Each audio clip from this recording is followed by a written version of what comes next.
Bismillahirrahmanirrahim. Assalamualaikum warahmatullahi wabarakatuh.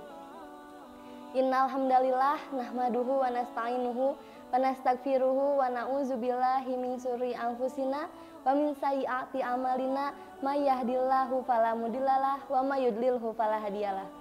Asyhadu alla ilaha illallah wa asyhadu anna Muhammadan abduhu wa rasuluh. La nabiyya ba'da. Qala Allahu ta'ala fi Qur'anil Karim. A'udzu billahis samiil alim minasy syaithanir rajim.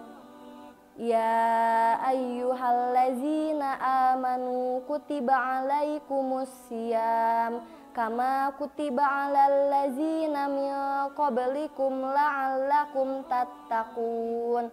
Shadaqallahul azim. Puji serta syukur marilah kita panjatkan atas kehadirat Allah Subhanahu wa Ta'ala yang telah memberikan rahmat dan hidayahnya kepada kita semua, serta tiada henti-hentinya memberikan nikmat yang tidak dapat kita hitung akan semua nikmatnya, baik itu nikmat sehat, nikmat iman, nikmat Islam, dan nikmat umur, sehingga kita dapat berjumpa dengan bulan Ramadan. Sholawat serta salam semoga selalu tercurah limpahkan kepada junjungan alam kita, yakni Habibana wa Nabiyana wa Maulana Muhammad Sallallahu Alaihi Wasallam. Juga kepada keluarganya, kepada sahabatnya, dan kepada kita selaku pengikutnya sampai akhir zaman kelak. Amin ya Allah ya Rabbal Alamin. Marhaban ya Ramadan, bulan Ramadan telah tiba. Kedatangannya membawa kebahagiaan tersendiri bagi kita umat Islam yang selalu menanti-nantikannya dari bulan sebelum-sebelumnya. Sebagaimana doa yang sering kita panjatkan, yaitu Allahumma barik lana fi rojaba wa sya'bana wa baligna ila Ramadan. Allahumma barik lana, ya Allah berkahilah usia kami, fi rojaba di bulan Rojab, wa sya'bana dan di bulan Sya'ban, wa baligna ila Ramadan, dan sampaikanlah umur kami ke bulan Ramadan. Bulan Ramadan ini begitu mulia. Saking mulianya, setiap amal kebaikan yang kita lakukan di bulan Ramadan ini, maka pahalanya akan Allah lipat gandakan. Maka sungguh bulan ini membawa keberuntungan. Terdapat banyak amal kebaikan yang apabila kita lakukan di bulan Ramadan ini akan dapat menjadi sebab terampuninya dari dosa-dosa. Namun, ada pun orang yang merugi di bulan Ramadan.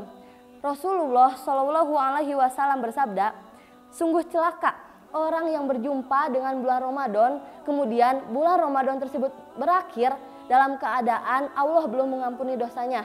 Hadis riwayat Tirmizi. Berdasarkan sabda Rasul tersebut, sungguh merugi orang yang apabila bulan Ramadan datang, kemudian bulan Ramadan tersebut berakhir dalam keadaan Allah belum mengampuni dosa-dosanya. Na'udzubillahi min zalik. Lalu siapa saja orang yang merugi di bulan Ramadan tersebut? Berikut saya akan memaparkan 7 golongan orang yang merugi di bulan Ramadan. 1.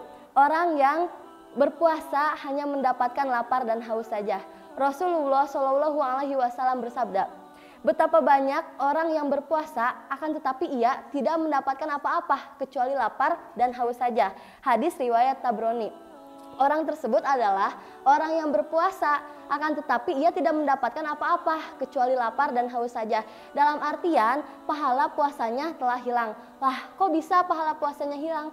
Bisa, dikarenakan ia hanya mempuasakan nafsunya saja. Ia tidak mempuasakan panca inderanya, ia tidak mempuasakan kolbunya. Secara syariat, dia memang berpuasa dengan menahan nafsu.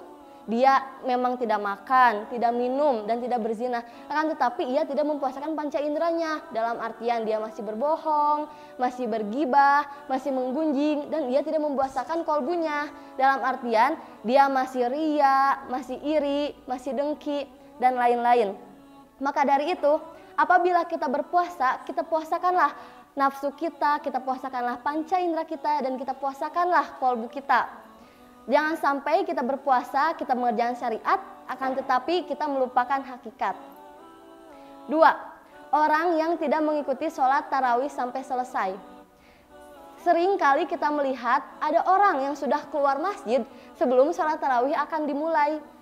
Kebanyakan dari kita melihat orang sudah keluar masjid sebelum sholat witir akan dimulai. Rasulullah Shallallahu Alaihi Wasallam bersabda, barang siapa orang yang mengerjakan sholat tarawih mengikuti imam sampai selesai, maka baginya ditulis pahala semalam suntuk. Hadis riwayat Tirmizi, Ibnu Majah, dan Ahmad. Dengan sabda Rasul tersebut, maka sungguh merugi orang yang tidak mengikuti sholat tarawih sampai selesai. 3. Orang yang tidak memanfaatkan momen Lailatul Qadar. Bulan Ramadan adalah bulan yang penuh berkah. Di dalamnya terdapat satu malam yang kemuliaannya lebih baik daripada 1000 bulan. Malam tersebut adalah malam Lailatul Qadar. Rasulullah Shallallahu Alaihi Wasallam bersabda, barang siapa yang mengerjakan sholat di malam hari dan malam tersebut bertepatan dengan malam Lailatul Qadar, maka Allah akan mengampuni dosa-dosanya. Hadis, maka dengan sabda Rasul tersebut, sungguh merugi orang yang tidak memanfaatkan momen Lailatul Qadar. 4.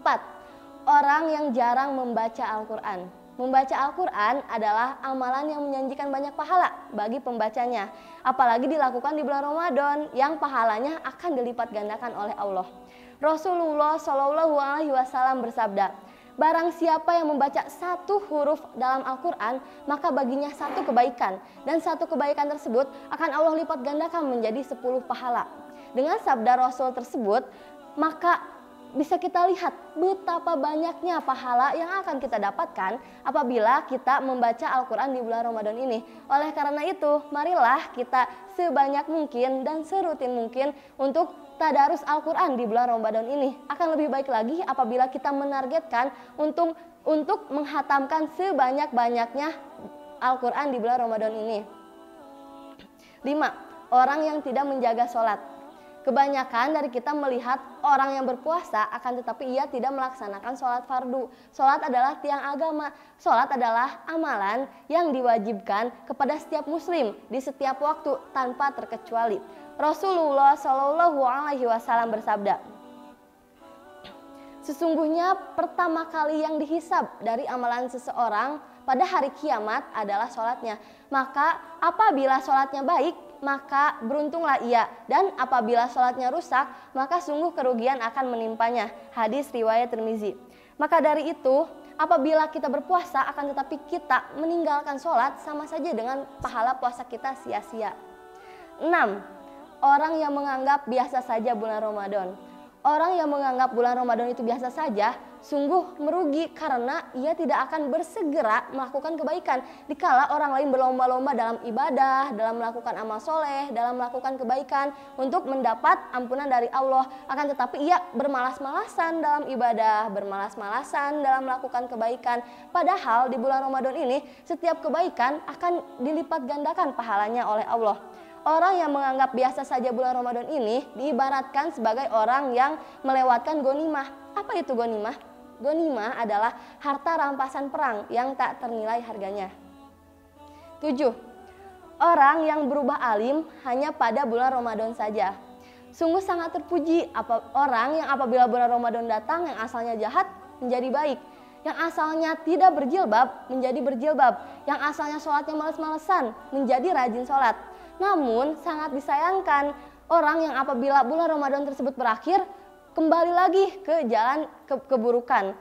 Karena itu marilah kita senantiasa istiqomah dalam kebaikan di setiap waktu, bukan hanya di bulan Ramadan saja. Berikut sudah saya sampaikan 7 golongan yang merugi di bulan Ramadan. Semoga kita senantiasa terhindar dari 7 golongan orang tersebut. Maka dari itu marilah kita manfaatkan di bulan Ramadan ini untuk berlomba-lomba dalam kebaikan. Fastabiqul khairat.